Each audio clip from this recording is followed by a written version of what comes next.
Welcome back to the sweatshop. In today's video, we're going to be working on this 2007 Volkswagen Passat. What we're doing in today's video is we're going to be showing you how to replace these two coils. This video here isn't really about replacing coils. However, it is more about the wild goose chase that I was sent on trying to diagnose a misfire. This thing here is a 2-liter turbo, which if you're familiar with, you'll know that, God, these things are horrible for misfires, and the list of common problems is endless. So that primarily is what today's video is about, showing you what stuff I did, what I eliminated, how I did it, and what you should do first before you go ahead and start doing what I did, which is taking apart the wiring harness. Yeah, this is one of those videos, oh man, that can be so valuable yet so confusing. This is basically what you go through with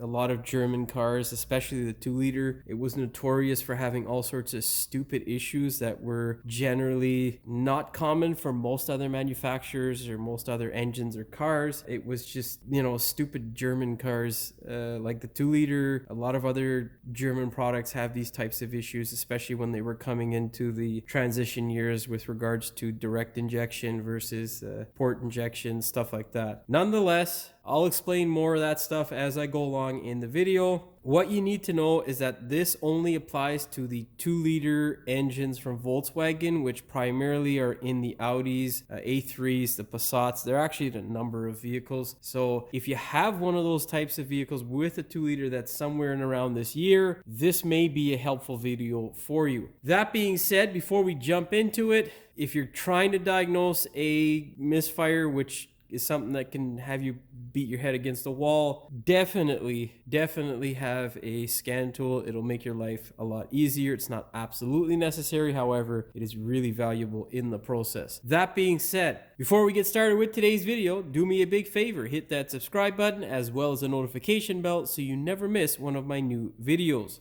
There is our 2-liter. This bucket of crap came in many different cars. The Audi variations, I believe, are the A4, I think A5, A3, and VW threw this into a whole bunch of other cars as well. There's CC and the Passat, the Jetta, a whole bunch of them. It is generally the same thing throughout the years. However, there are many different little changes that occurred that can be a real pain in your ass when looking for issues. That being said, the misfire common issues that I know of were, well, first off, plentiful and annoying because there's so many of them to verify. As far as I know, your two most common is usually neglect for the spark plugs, your coils, and then also your high pressure fuel pump, your cam follower for the fuel pump, which is this little ugly round thing here. So this guy here is behind the fuel pump, and behind it, it basically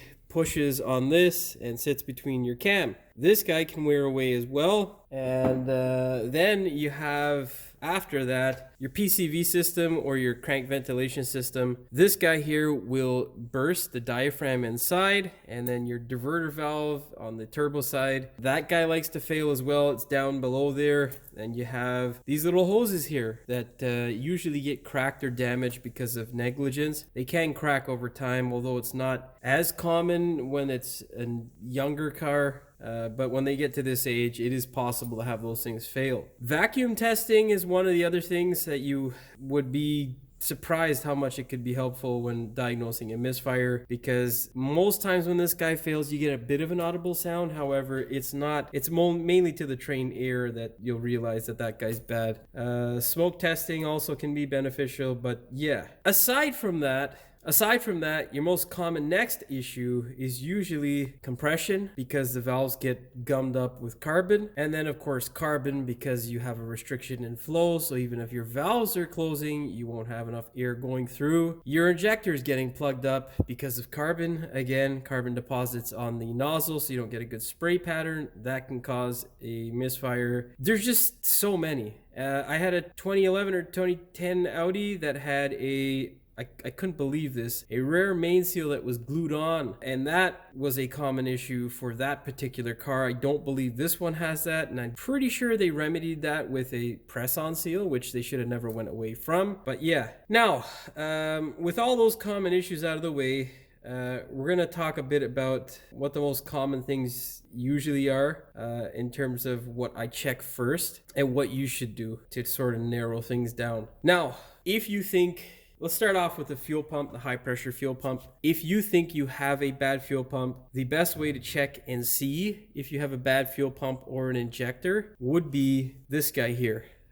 You pull your dipstick out and you smell that oil, and if it smells like raw fuel or really heavily mixed oil and gasoline, chances are it's your high pressure fuel pump that is giving you way too much pressure or basically bleeding in to the system. So basically you have a seal that fails, I believe, internally on the pump, and that bleeds into the oil. Now, if you have the opposite, where the car gives you a bit of a hard start but gets better as it heats up, generally it's the tolerance of the follower in combination with this end of the fuel pump that is basically pushing slightly more to get you more pressure. So if you have a lack of pressure, and you can monitor that with your scan tool through the sensor, generally it's going to be the fuel pump and the follower. Another thing you want to do is check the camshaft, because they can get damaged, and if they do, well, that's engine work, which isn't fun. That being said, what's not as common in my cases is usually injectors. I very rarely had to replace one. I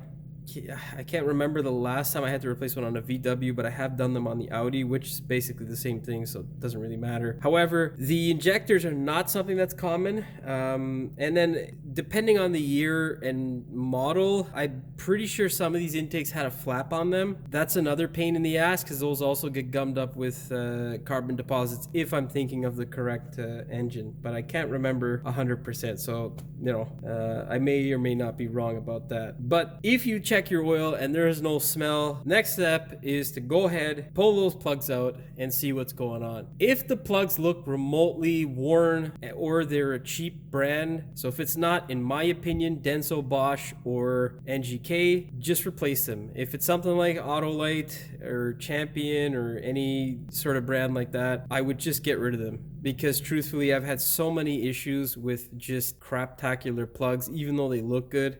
Certain brands just don't make good plugs, okay? So these currently have Densos in them. Although it's not as common up here in Canada, Densos are a good plug. They're usually on par in my eyes with NGK. Now, coils, they're not the absolute most expensive thing, but they are not cheap either. If you're getting a good coil, they can range anywhere from like $60 to $100 basically, depending on what type of coil and all that stuff. I would generally get something that's German or Japanese. I wouldn't get something that's cheap, because you're going to end up having a potential misfire. Now, before we dive in more to the ignition system and the actual issue that we had, I want to talk a bit about the PCV system. PCV is another thing that's a bit of a pain in the ass.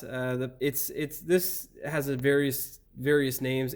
Basically it's the crankcase ventilation system. You want to make sure that the diaphragm here is working properly, and the only way to do that is to vacuum test it. Unfortunately, it's very hard to vacuum test this portion here, because no one has hoses that big. You can rig something up. Now, how you can test it without vacuum testing it is basically you disconnect it on either side, and you make sure you see vacuum on the intake side. If you have excessive pressure or vacuum from this side here, the line side, you may have a potential issue. So another way to possibly diagnose that is to take off this cap here. If you have excessive pressure, that generally indicates that this guy isn't doing its job. Now, the diverter valve, same thing. You're going to have to do a vacuum test, and different models have different systems. I don't even know what this one looks like, but I know you can draw vacuum on them somehow. I'm pretty sure. I can't remember. Anyhow, you'd have to test the goddamn thing to make sure that it's making a seal and that it's not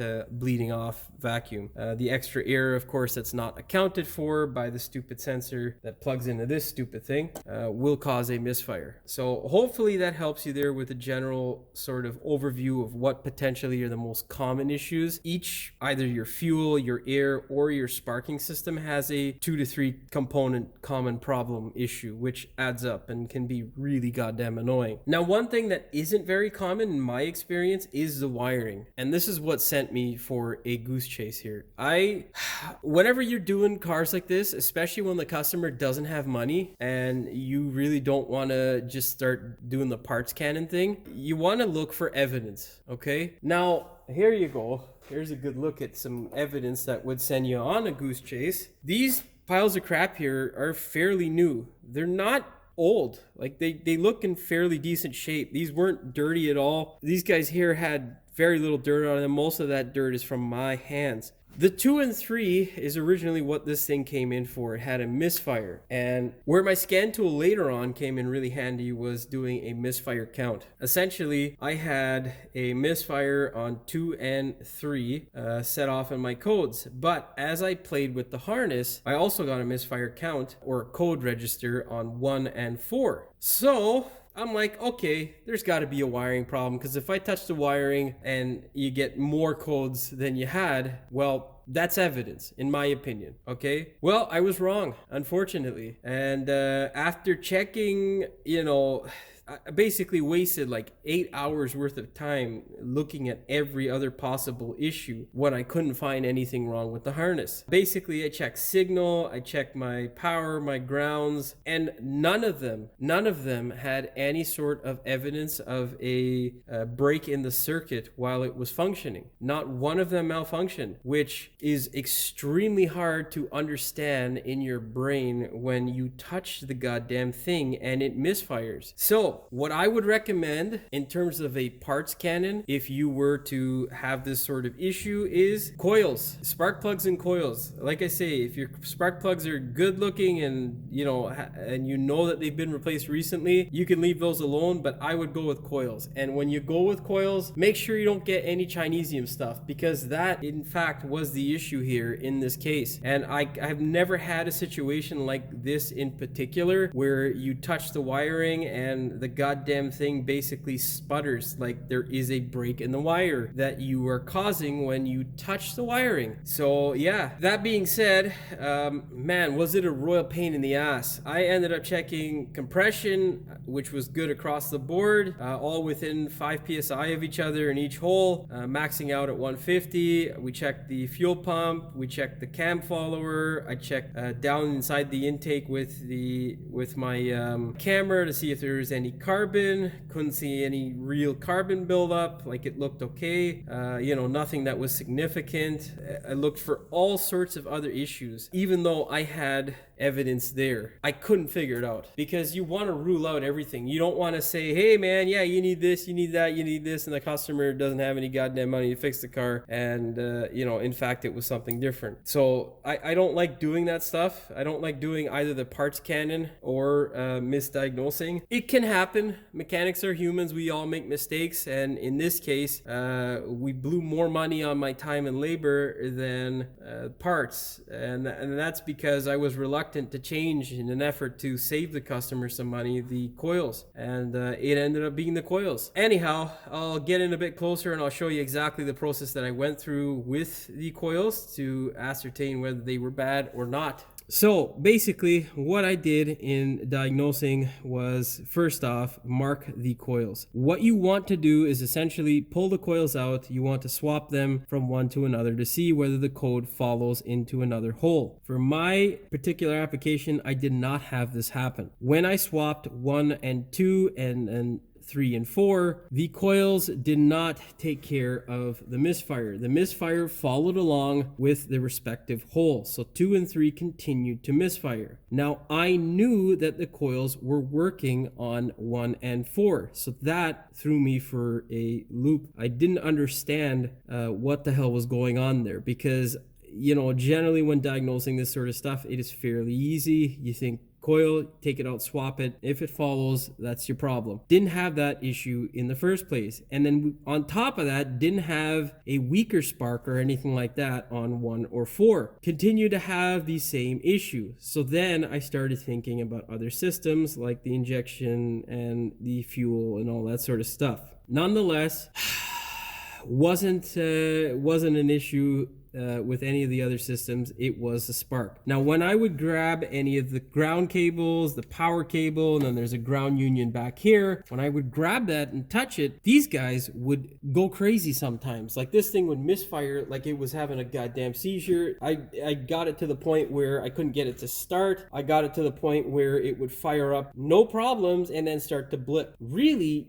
just didn't make any goddamn sense. Wasn't affected really by temperature, whether hot or cold. Only real thing that affected the way it would spark is when I would touch those wonderful goddamn connections or pull on the wiring harness. When you pull on the harness around this area here and you kind of stretch it a bit, it was fine. But I could not get any dropped signal at all. None of the 4 signal wires, none of the positive wires, ground cables, none of them dropped signal. So I tried to track down a car with some used known good coils. We couldn't get any. I couldn't get many. I got one, and then even with the one, regardless of what hole I put it in, because it was only one, I would still see a misfire. However, it did get a bit less aggressive, which then kept me on the ignition side of things. I just had no choice but to continue on with it because I didn't see any evidence anywhere else for any problems. Nonetheless, we ordered the coils. They came in on Friday there, and I threw the number 2 and the number 3 coils on my bench and put the 2 new ones inside those holes. This was the really interesting part. When I tried pulling on the harness, the misfire then disappeared from 2 and 3 and ended up on primarily number 1. I have never had that issue before. We're not losing any sort of spark or pop. Every single coil, including the old coils, when I would pull them out of the hole and check them with an actual spark tester.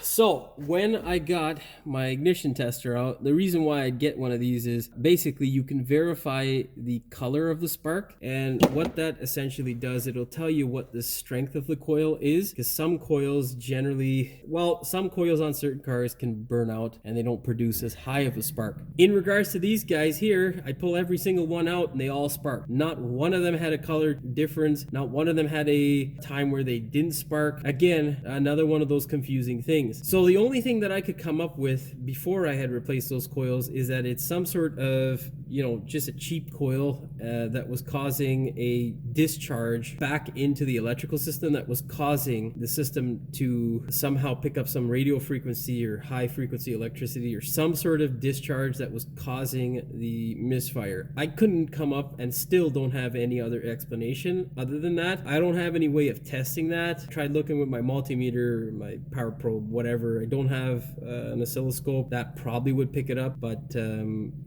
couldn't come up with any real hard evidence other than the fact that when I changed these goddamn coils out, it went to the cheap coil is where my misfire ended up. So hopefully this really helps you out. I hope to God that it does, because man, I wasted a shit ton of time trying to figure this thing out and checking a whole bunch of other crap. At least we know that he has a clean bill of health on most other things. I don't know how long that will be, because of course this is a Volkswagen Audi product, so yeah, you know what, when it's running reliably, it's usually not very long. Keep in mind, Audi does come, or VW does come with these little stupid bracket things.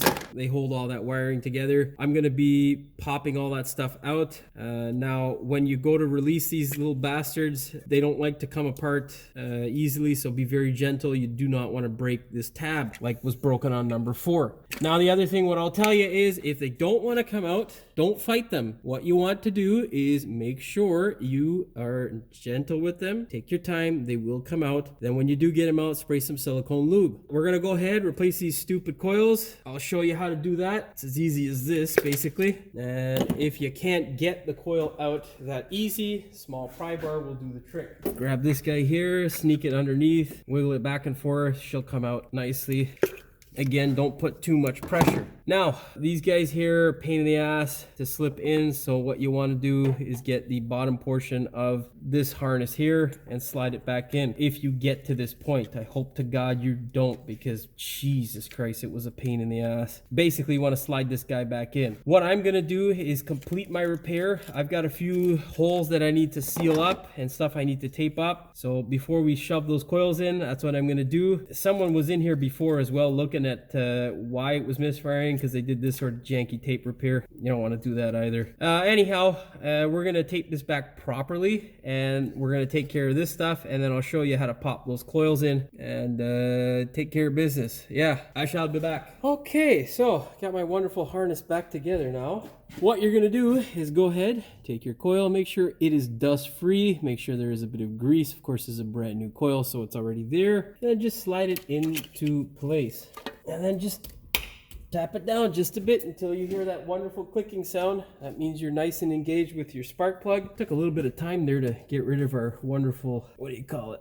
Get rid of all these shards of plastic or whatever the fuck that is. Took a bit of time to get that wonderful harness back together, which is so much fun. Make sure these guys are all the way down. And then what you're gonna do is slide your harness back in. This only goes in one way, so make sure you take your time with it.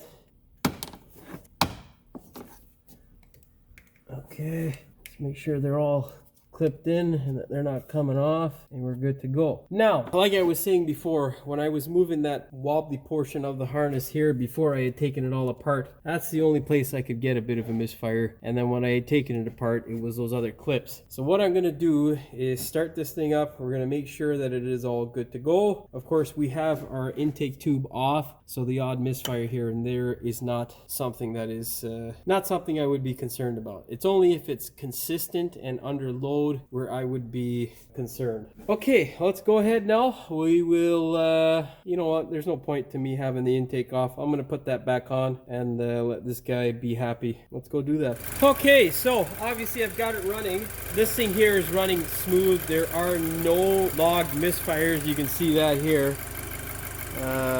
Kind of hard to see. There we go. Now, the other thing is when I go ahead and play with the harness now, we got nothing. Nothing happens. We got nothing, as you can see here. So, you know, to me, that's problem solved. So, you know, we're good to go as far as I'm concerned. Now, of course, I gotta go test drive the thing and see what is really the story when it's under load and all that sort of stuff. But as far as I'm concerned, currently, it is good to go. Hopefully it stays this way. Of course, if it doesn't, you'll be seeing another video on whatever the hell we find. But yeah, nonetheless, these things are pretty goddamn finicky. They can be a real pain in the ass. So yeah, so just an overview. Hopefully this video comes in handy for some of you guys out there. I know what a pain in the ass it can be to try and trace stuff sometimes, and this was one of those times for me, and I thought it would be valuable to document it and have you guys take a look at it for your own purposes. Hopefully it does help you. Nonetheless, if you are going to attempt this, that spark plug counter is something I should have went to a lot quicker in this process. It would have really helped me out. Nonetheless, I'm pretty sure we're done here. I don't think there are any other issues. Hopefully you get a good idea as to what a pain in the ass a misfire can be. And yeah, nonetheless, hopefully you found the video entertaining as well as informative. If you did, please like, share, and subscribe. Don't forget to hit the notification bell so you never miss one of my new videos. And as always, thanks for watching. We will see you in the next one. What I'm going to be doing in today's video is basically trying to guide you through all the headaches that I had. The fucking trauma of going through all the endless hours that I spent on this piece of garbage is creeping into my mind as I'm trying to get this clip out. This is a blooper now. Pile of junk. Fuck, we're just gonna start this piece of junk over again. Ah yes, the wonderful VW 2-liter that has made many a mechanic cry. These things, I just hated them. Oh, for fuck's sakes. Your next common most. Before we dive in more to the sparks. Oh fuck. Where my scan tool came in really had. I also got misfires For those of you who aren't familiar, the front of the engine is generally where number 1 is 99.9% of the time, and number 4 in a 4-cylinder is always at the rear for the most part. Number 1 100% of the time is towards the front of the engine, but depending on the manufacturer, some stupid crap out there, sometimes the front of the engine could be where you would think it would not be. That, you know what, that doesn't fucking make any sense. Most people are never going to see that sort of shit, so it doesn't. Fuck it. Where is it? I'll show you. That's how old I am. Where the fuck's my spark tester, guy? I just fucking put you down here somewhere, eh? Where the fuck, guy? Anyhow, I don't know where the fuck my spark tester is. I put it back in here? God damn it. Oh, guy, where are you little shit? Just grab this. Oh, fucking camera's in the way. Yeah, I think that's all I wanted to say. The feeling when you fix a goddamn car.